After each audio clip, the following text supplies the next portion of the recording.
Smack down ஆரம்பிக்கிறதுக்கு முன்னாடி பேக் ஸ்டேஜில் ரேண்டி ஆர்டன் இன்னைக்கு King of the Ring tournament semifinal match இருக்குது, அதுக்கு வந்திருக்காரு. அதுக்கப்புறம் வந்து ஆஸ்காவும் செமிஃபைனல் மேட்ச் இருக்குது, அதுக்காக வர மாதிரி பேக் ஸ்டேஜில் காப்பாங்க.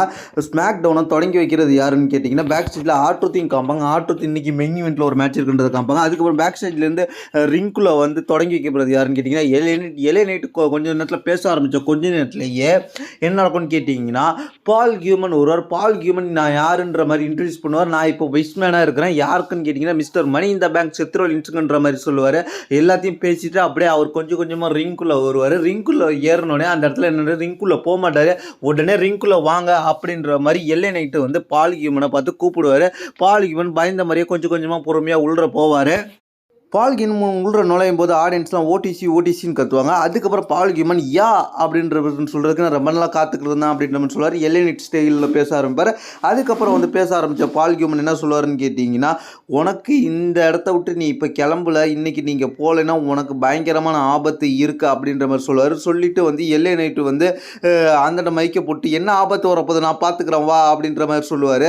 அதுக்கடையும் பால் கியூமன் கீழே இறங்கி போய் எந்த ஆபத்து வந்தாலும் பரவாயில்லையா அப்படின்ற மாதிரி சொல்லுவார். உன் கதை இப்போ முடிய போகுது, உனக்கு இது வந்து ப்ரிடிக்ஷன் கிடையாது, ஸ்பாய்லர்னு சொல்லுவார். அப்போ அந்த இடத்துலேருந்து என்ன நடக்கும்னு கேட்டிங்கன்னா பேக் ஸ்டேஜ்லேருந்து அதாவது செத்ரோலிஸ் டீமில் இருக்கிற பர்சன்டேடும் பேரன் பேக்கரும் வருவாங்க.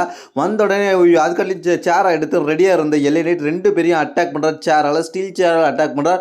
அப்படியே திருப்பி பால் கியூமன் ரிங் சைடுக்கு வந்து ஒவ்வொருத்தாலையும் கூட்டு போகிறார். ஆனால் எல்லை நைட் சேரை எடுத்துக்கிட்டு அவங்கள விளாசுறதுலேயே குறியாக இருக்கிறார். பால் கியூமன் இதெல்லாம் வேண்டாம் வா கூட்டு போகலாம் அப்படின்ற மாதிரி சொல்லுவார். ரெண்டு பேரையும் சமாளித்து இழுத்துட்டு போயிடுவார். இந்த இடத்துல பேக் ஸ்டேஜில் பால் கியூமன் வந்து இன்றைக்கி உனக்கு ஒரு மேட்ச் இருக்குது எல்லை நைட்டோட அப்படின்ற மாதிரி அந்த மேட்ச்சை கன்ஃபார்ம் பண்ணுவார்.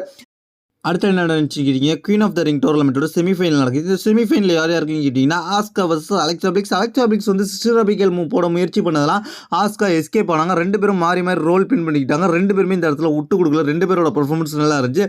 ஒரு கட்டத்தில் அலெக்சா பிளிக்ஸ் டிடிடி போடுவாங்க, ஆஸ்காவை பின் பண்ணி பார்ப்பாங்க, ஆஸ்கா கிக் அவுட் பண்ணிடுவாங்க. அதுக்கப்புறம் ஆஸ்காவுக்கு டாப் ரோப்லேருந்து ஃபினிஷர் போடலான்னு நினைப்பாங்க அலெக்சா பிளிக்ஸ். அதுலேருந்து உஷாராகி முட்டியை தூக்கி வச்சுருவாங்க. அதுக்கப்புறம் வந்து முடிச்சு விட்டு தன்னோட ஃபினிஷரை போட்டு வின் பண்ணிடுவாங்க. வின் பண்ணி Asuka queen of the ring டோர்னமெண்ட்டோட ஃபைனல் மெம்பர் ஆகிடுவாங்க. அதுக்கப்புறம் என்ன நடக்கும்னா பேக் சீட்டில் ஜாட் கிர்கில், பீஃபாப், மிச்சின் மூணு பேரும் நின்று பேசிக்கிட்டு இருப்பாங்க. அதுக்கப்புறம் வந்து ஜாட் கிர்கிலை பற்றி இன்டர்வியூ எடுப்பாங்க. உங்களோட டோர்னமெண்ட் மேட்சை பற்றி கேட்பாங்க. அதுக்கப்புறம் என்ன நடக்கும்னு கேட்டிங்கன்னா பேக் ஸ்டேஜில் செல்சா கிரீன் டீம் நிற்கக்குள்ள அலெக்சா பிளிக்ஸ் நிற்பாங்க. அங்கே சார்லட் ஃப்ளேர் அலெக்சா பிளிக்ஸ் தோற்றதை பார்த்து கிண்டல் பண்ணிட்டு போயிட்டு இருப்பாங்க. அதுக்கப்புறம் என்ன நடக்கும்னு கேட்டிங்கன்னா இங்கே Kit Wilson versus Alistair Black இவங்க ரெண்டு பேருக்கு ஒரு மேட்ச் ஃபிக்ஸ் பண்ணியிருப்பாங்க. இந்த மேட்ச்சில் வந்து கிட் வில்சன் யாருன்னு கேட்டிங்கன்னா பிடிடிஎல் டீமோட ஒரு மெம்பர். அவருக்கும் அலிஸ்டர் பிளாக் மேட்ச் ஃபிக்ஸ் பண்ணதில்லை. இந்த மேட்ச்சுக்கு நடக்கிறதுக்கு முன்னாடியே கிட் வில்சனை போட்டு ஒருத்தர் பயங்கரமாக அட்டாக் பண்ணுவார். அது யாருன்னு கேட்டிங்கன்னா ஆட்ருத்து அட்டாக் பண்ணது மட்டும் இல்லாமல் கிட் வில்சனுக்கு தன்னோட சப்மிஷன் மூவை போடுவார். சப்மிஷன் மூவை போட்டு டேப் பண்ணுவார். அதுக்கப்புறம் வந்து இந்த மேட்சை வந்து நடத்த முடியாமல் சூழ்நிலை போயிடும். அதுக்கப்புறம் வந்து என்ன நடக்கும்னு கேட்டிங்கன்னா ஆட்ருத்தை வந்து சமாதானப்படுத்தி கூட்டு போவாங்க. ஆனால் இதை வேடிக்கை பார்த்துக்கிட்டு இருப்பார் அலிஸ்டர் பிளாக். என்ன நடக்குது இங்கே தான் விளையாடுற மேட்சை வந்து இவன் கெடுத்துக்கிட்டு இருக்கான் அப்படின்ற மாதிரி பார்த்துக்கிட்டு இருப்பார். அதை கூப்பிட்டு போனோடனே ஆட்ருத்தை கூட்டு போனோடனே பேக் ஸ்டேஜில் போய் வந்து கேட்குறாரு, என்ன என் மேட்ச்சில் ஏன்டா குறுக்க வந்த, உனக்கு என்னடா பிரச்சனை, நான் என்னோட மேட்ச்சில் ஏன் குறுக்க வந்தன்ற மாதிரி கேட்குறது. ரெண்டு பேரும் முறைச்சிக்கிட்டு இருக்கிறாங்க. முறைச்சிக்கிட்டு இருந்த நேரத்தில் இந்த ரெண்டு பேரையும் சமாதானம் செய்கிறதுக்காக யார் வரான்னு கேட்டிங்கன்னா டேமியன் பிரெஸ்ட் வரான். டேமியன் பிரெஸ்ட் வந்தோடனே அவன் தெரியாமல் செஞ்சிருப்பான், அவனை விடு அப்படின்னு சொன்னோடனே அலிஸ்டர் பிளாக் அந்த இடத்த கிளம்பிடுறாரு. அதுக்கப்புறம் டேமியன் பிரெஸ்ட்டும் ஆட்ருத்தும் பேசிக்கிறாங்க. ஏன்டா உனக்கு இந்த வேண்டாத வேலை, ஏன் நீ அடுத்தவன் பேச்செல்லாம் போகிறா அப்படின்ற மாதிரி டேமியன் பிரெஸ்ட் வந்து ஆட்ருத்தை பார்த்து கேட்குற மாதிரி காமிப்பாங்க. அதுக்கப்புறம் என்ன நடக்கும்னு கேட்டிங்கன்னா கோடி ரோட்ஸ் வருவார். கோடி ரோட்ஸ் வந்து எதை பற்றி பேச போகிறான்ற நம்ம யோசிச்சிருப்போம். கோடி ரோட்ஸ் வந்தோடனே ஜேயூசோ வந்துட்டார். ஜேயூசோவும் கோடி ரோட்ஸும் வந்தோடனே அடுத்து நடக்க போகிற இவங்க ரெண்டு பேருக்கு செமிஃபைனலில் வர வாரம் ராவில் நடக்க போகிற match king of the ring டோர்னமெண்ட்டோட செமிஃபைனலில் பற்றி தான் இவங்க பேசிக்கிட்டு இருப்பாங்க. ஆடியன்ஸில் ஈட் மூமெண்ட் முடிஞ்சதுக்கப்புறம் ரெண்டு பேரும் பேசிக்க ஆரம்பிக்கிறாங்க. ரெண்டு பேருமே டேக் டீமாக இருந்தவங்கன்றதுனால டீமாகவும் இருந்ததுனால பேசிக்க ஆரம்பிக்கிறாங்க. ஆனால் இந்த மண்டே நைட் ரா ஒரு ஆளுக்கு தான் முக்கியத்துவம் கொடுக்க போகுது. மெயின் ஈவெண்ட்டில் ஒரு ஆள் தான் ஜெயிக்க போகிறாங்க. அந்த ஒரு ஆள் யாருன்னு கேட்டிங்கன்னா ஈட் அப்படின்ற மாதிரி ஜெயிஸோ சொல்ல.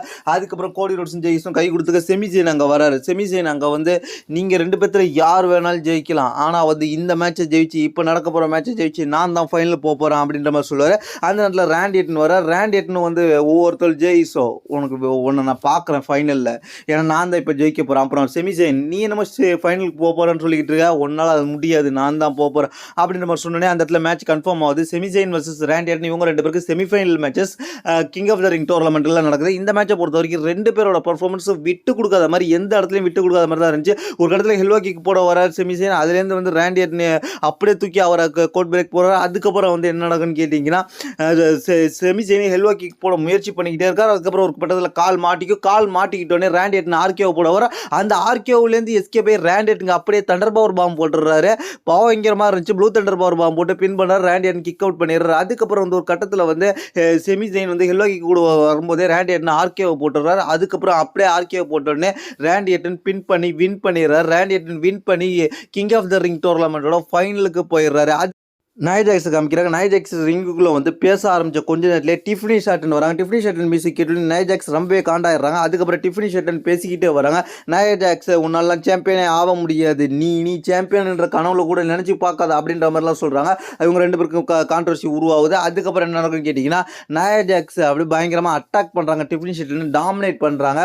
டாமினேட் பண்ணிவிட்டு அடித்து போட்டுட்டு அவங்க வெளில போன நேரத்தில் என்ன நடக்கும்னு கேட்டிங்கன்னா கேஷின் பண்ணுறதுக்காக யார் வருவான்னு கேட்டிங்கன்னா கேஷின் பண்ணுறது நயமி பிரீஃப் கேஸோட ரெஃப்ரியோட வருவாங்க. உடனே இதை பார்த்துட்டு கேஷின் பண்ண போகிற நேரத்தில் ரெஃப்ரியை கொடுத்து பெல் அடிக்க சொல்ல போகிற நேரத்தில் என்ன பண்ணுவாங்க அப்படின்னா நயா ஜாக்ஸ் காலை பிடிச்சி இழுத்து விட்டுருவாங்க, கேஷின் பண்ணாதான்னு சொல்லிடுவாங்க.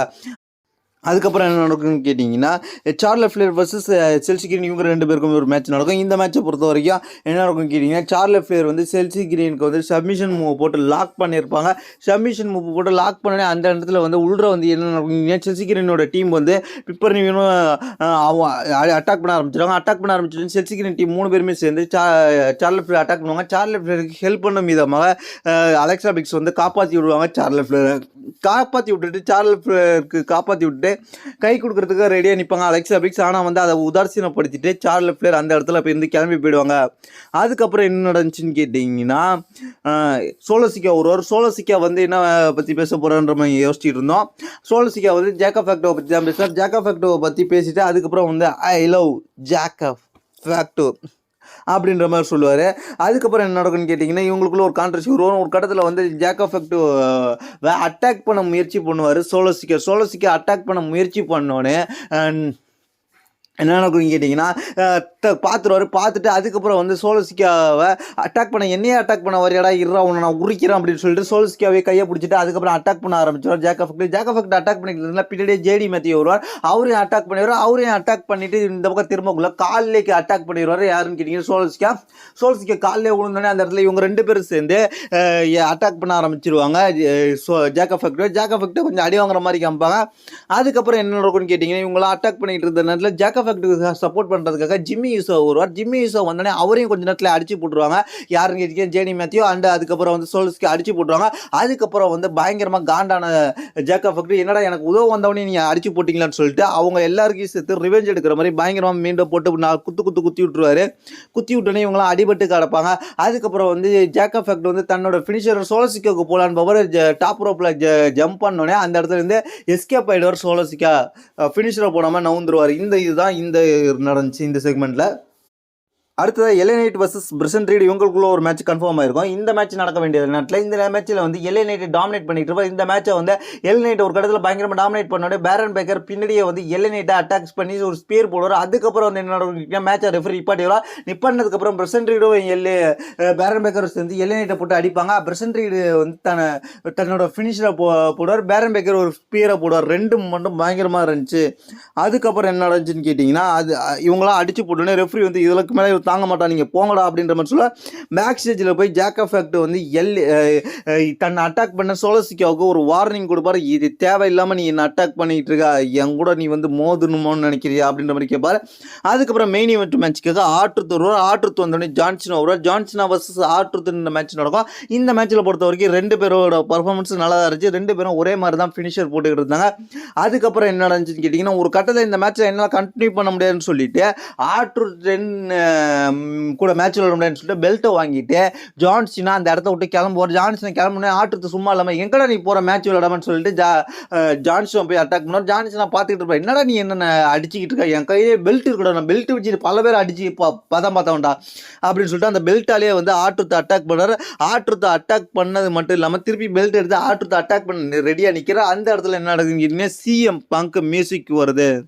சிஎம் பங்க் மியூசிக் கேட்டோன்னே ஜான்சினா ரிங்குள்ள ஜான்சினா ரிங்குள்ள போனோடனே சிஎம் பங்க் அட்டாக் பண்ண முயற்சி பண்ணுறான். ஆனால் ஜான்சினா அட்டாக் பண்ணுறான். அது மட்டும் இல்லாமல் ஜான்சினா அட்டாக் பண்ணது மட்டும் இல்லாமல் சிஎம் பங்குக்கு பெல்ட்டாலே பயங்கரமான அடி அடிக்கிறார். பெல்ட்டாலே அடிச்சுட்டு அதுக்கப்புறம் என்ன பண்ணுறான்னு கேட்டிங்கன்னா டேபிள் எடுத்து விரிச்சு வைக்கிறார். டேபிள் எடுத்து விரிச்சு வச்சுட்டு ஜான்சினா வந்து சிஎம் பங்குக்கு பெல்ட்டால் ஒரு அடியை போட்டு அதுக்கப்புறம் வந்து தன்னோட ஏஐ ஃபினிஷரை டேபிளில் தூக்கி போட்டு உடச்சிடுறாரு. உடச்சதுக்கப்புறம் வந்து என்ன செய்கிறாருன்னு கேட்டிங்கன்னா ஜான்சினா அப்படியே சிஎம் பங்கை பார்த்துட்டு அதுக்கப்புறம் கொஞ்சம் நேரத்தில் டாப் ரோப் கார்னரில் ஏறி உட்காந்துக்கிட்டு பேச ஆரம்பிக்கிறார் சிஎம் பங்கை பற்றி.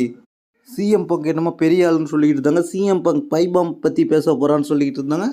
ஆனால் சிஎம் பங்கால் ஒன்றுமே பண்ண முடியாது. சிஎம் பங்க் வந்து அவன் பெஸ்ட் இந்த வேர்ல்டாக இருக்கலாம், ஆனால் கிரேட்டஸ்ட் ஆஃப் ஆல் டைம் அவன் இது அதாவது நைட் ஆஃப் த சாம்பியன் முடிஞ்ச பிறக்கும் பெஸ்ட் இந்த வேர்ல்டுன்னு சொல்லிக்கிட்டு இருந்தான். ஆனால் அவன் உங்களை முட்டாளாக்கிக்கிட்டு இருக்கான்னு தான் அர்த்தம். அவன் பெஸ்ட் இந்த வேர்ல்டு கிடையாது, ஒர்ஸ்ட் இந்த வேர்ல்டு. ஏன்னா நான் தான் நைட் ஆஃப் சாம்பியனில் அவனை தோக்கடிக்க போகிறேன். அது மட்டும் இல்லாமல் ஏன்னா நான் கிரேட்டஸ்ட் ஆஃப் ஆல் டைம். இவன் ஒரு சந்தர்ப்பவாதி. இவன் பலவேறு கட்டுக்கதையை கேட்டி உங்களை நம்ப வச்சிருக்கிறான். அவன் சொல்கிற கட்டுக்கதையெல்லாம் முட்டாள்தனமானது. இவன் சத்தமாக பேசுகிறதுனால எதுவுமே உண்மையாகிடாது. நான் எப்படி என்னோடய டிஷர்ட்டை மாற்றணும்னோ அதே போல் இவனும் தன்னோட குணத்தை அடிக்கடி மாற்றுறவன் தான். இவன் ஒரு நேர்மையான ஆளே கிடையாது. இவன் ஒரு கேவலமான ஆள். இவன் டிகேவுக்கு ஒரு மிகப்பெரிய தலைவலியாக தான் இருக்கிறான். ஏன்னு கேட்டிங்கன்னா இவனோட ட்விட்டெலாம் பயங்கரமாக இருக்குது, பெருசாக இருக்குது. ஆனால் இவனோட பர்ஃபார்மன்ஸ் வீக்காக இருக்குது. அது மட்டும் இல்லாமல் இவன் என்ன பண்ணிகிட்டு இருக்கான்னு கேட்டிங்கன்னா ஜான்சினாவை சவுதி அரேபியாவில் சந்திக்க போகிறான். சவுதி அரேபியாவில் பொறுத்த வரைக்கும் ஜான்சினாவோட வரலாறை எடுத்துப்பார். ஜான்சினா எப்படிப்பட்டவன்றது தெரியும். ஆனால் இந்த சிஎம் பங்க் வந்து சவுதி அரேபியாவில் என்கிட்ட தோக்க தான் போகிறான். ஏன்னா அவன் தோற்று ஓட போகிறத நீங்களும் பார்க்க போகிறீங்க. அதுதான் இங்கே நடக்க போகுது. இந்த தோற்றதுக்கு பிறகு அவன் புது கட்டுக்கதையை கொண்டு வருவான். அதையும் நீங்களாம் நம்பிடாதீங்க. அவன் தான் பெஸ்ட் இந்த வேர்ல்டுன்னு சொல்லிக்கிட்டு இருப்பான். அவன் பெஸ்ட் இந்த வேர்ல்டு கிடையாது, இனி ஒர்ஸ்ட் இந்த வேர்ல்டு. சவுதி அரேபியாவில் தோற்று அவனை ஒர்ஸ்ட் இந்த வேர்ல்டை ஆக்குறேன். இப்போது இங்கே நான் தான் champion, greatest of all time பேசிட்டு ஜான்சனை பெல்ட் எடுத்துகிட்டு கிளம்புறாரு. இதுதான் இந்த ஸ்மாக் டவுனில் நடந்துச்சு.